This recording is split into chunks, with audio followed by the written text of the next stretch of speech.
Memorizar trata-se de reter, arquivar ou conservar a informação, para recuperá-la sempre que necessário. Lembrar é tão importante como aprender, pois, de outra forma, nunca conseguiríamos utilizar os conhecimentos adquiridos. As solicitações e exigências para nossa memória são, cada vez mais, uma constante do dia a dia. Memorizar é essencial.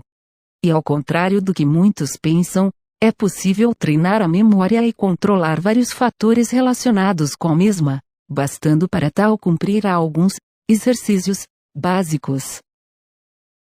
Revelamos os melhores truques para manter uma memória sempre fresca: associação de ideias. O ponto base da memória é a associação de ideias, seja de forma direta ou indireta. Podemos fazê-lo conscientemente quando tentamos treinar a memória e, de forma intencional, procuramos ligar uma coisa àquilo que devemos recordar, por exemplo, atar um fio no dedo para lembrar de fazer um telefonema. Ou podemos associar ideias que, à partida, não estão diretamente relacionadas, mas que conseguimos estabelecer alguma ligação. Compreensão. É sempre importante procurar entender primeiro o que se pretende memorizar. A pior forma de memorizar é tentar decorar sem pensar primeiro na ideia subjacente. Compreendendo previamente o que está a ser memorizado, poderá mais facilmente estabelecer associações de ideias e reter a informação básica. Repetição. O velho truque, mais sempre eficiente. Uma forma possível para ajudar a memorizar é a repetição, oral ou escrita, da informação que está a tentar reter. Escrevendo muitas vezes ou lendo em voz alta, poderá mais facilmente assimilar essa informação. Mnemônicas. Um conjunto de técnicas utilizadas para ajudar a recordar alguma coisa e, de alguma forma, implicam a associação de ideias já referida, por exemplo, encontrando palavra-chave em cada conceito e anotar as letras iniciais de cada palavra para formar com elas palavras que, fazendo ou não sentido, mas que sejam simples de recordar. Por vezes, quanto mais improváveis ou criativas, mais fácil será recordar-se de-las. Leitura. Para memorizar um texto é imprescindível que o leia atentamente, e às vezes necessárias para começar a assimilar as ideias-chave. Procure, numa segunda leitura, identificar as ideias principais e sublinhá-las para concentrar a sua atenção nesses parágrafos. Memória visual. Está comprovado que temos mais facilidade em memorizar algo que vemos. A memória visual é um excelente auxiliar, pelo que ajuda sempre a traduzir uma ideia para o papel, através de esquemas, gráficos ou mesmo copiando-as. Ideia-chave. Organização.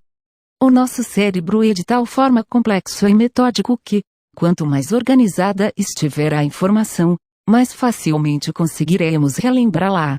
Procure sistematizar as ideias por escrito, dividindo a informação em duas colunas.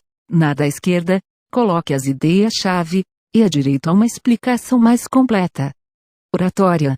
A leitura em voz alta também ajuda a memorizar, sobretudo tendo alguém a quem possa ir expondo o assunto em questão.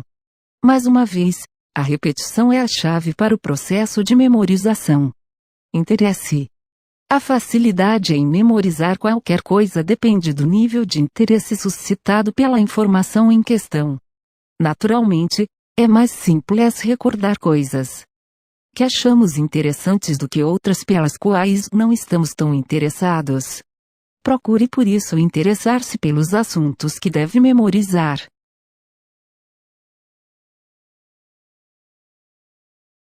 O que é a inteligência lógico-matemática? A inteligência lógico-matemática é aquela que nos ajuda a relacionar conceitos de maneira esquemática e técnica. Através dela raciocinamos e usamos o pensamento lógico. De acordo com a qualificação de Howard Gardner, este é um tipo de inteligência formal que costuma se manifestar quando se trabalha com conceitos abstratos ou argumentações de construção complexa. Pode-se dizer que este tipo de inteligência é a que prevalece em matemáticos, cientistas e filósofos.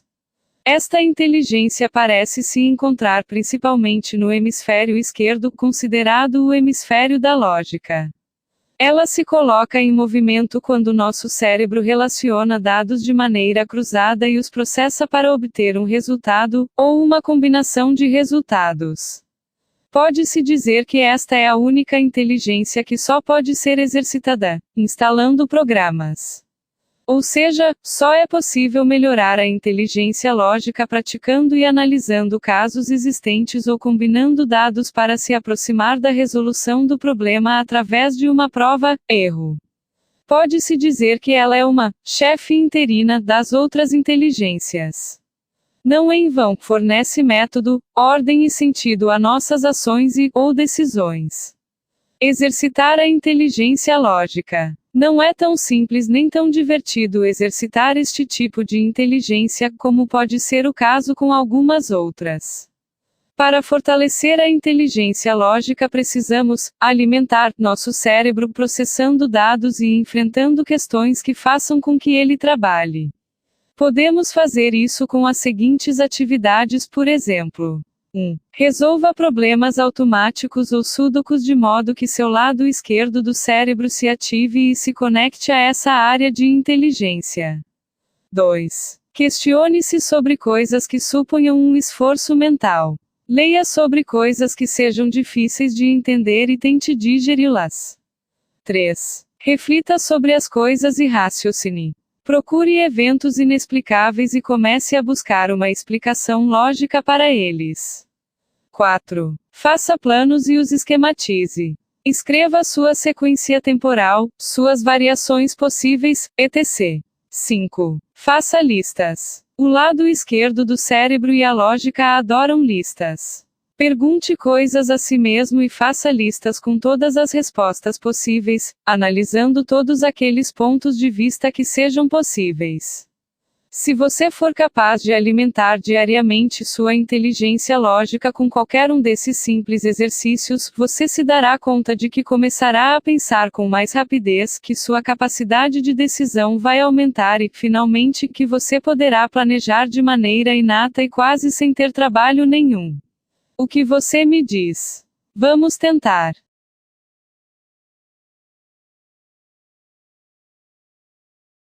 Inteligência emocional pode ser definida como a capacidade que as pessoas têm de identificar suas emoções com mais facilidade, de se automotivar e seguir em frente, mesmo diante de fracassos, frustrações e desilusões. Indivíduos com inteligência emocional ou inteligência social, como nos ensina o criador do termo, o psicólogo estadunidense Daniel Goleman, conseguem canalizar suas emoções. Além disso, praticam a gratidão e são capazes de motivar as pessoas, contribuindo significativamente para que elas obtenham sucesso pessoal e profissional. Como todos sabem, o cérebro humano é dividido em dois hemisférios, esquerdo e direito.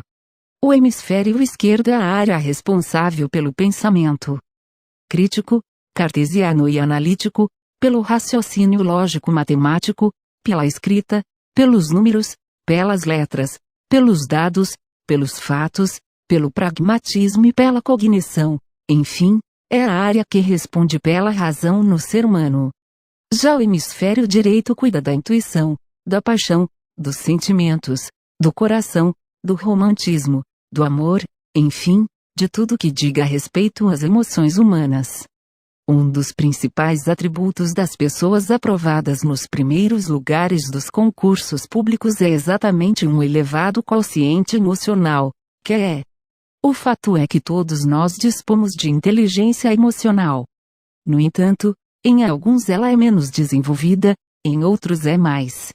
A propósito, é bom você conhecer desde já um dado relevante para nosso contexto de concurseiros. Um dos principais atributos das pessoas aprovadas nos primeiros lugares dos concursos públicos é exatamente um elevado quociente emocional, que é.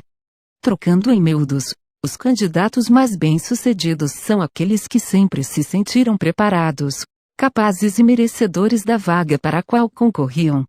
Esse controle das emoções inclusive é no dia D da prova, aliado à condução dos estudos com método e boa técnica, é o que costuma garantir que o concurseiro tenha seu nome na lista de aprovados.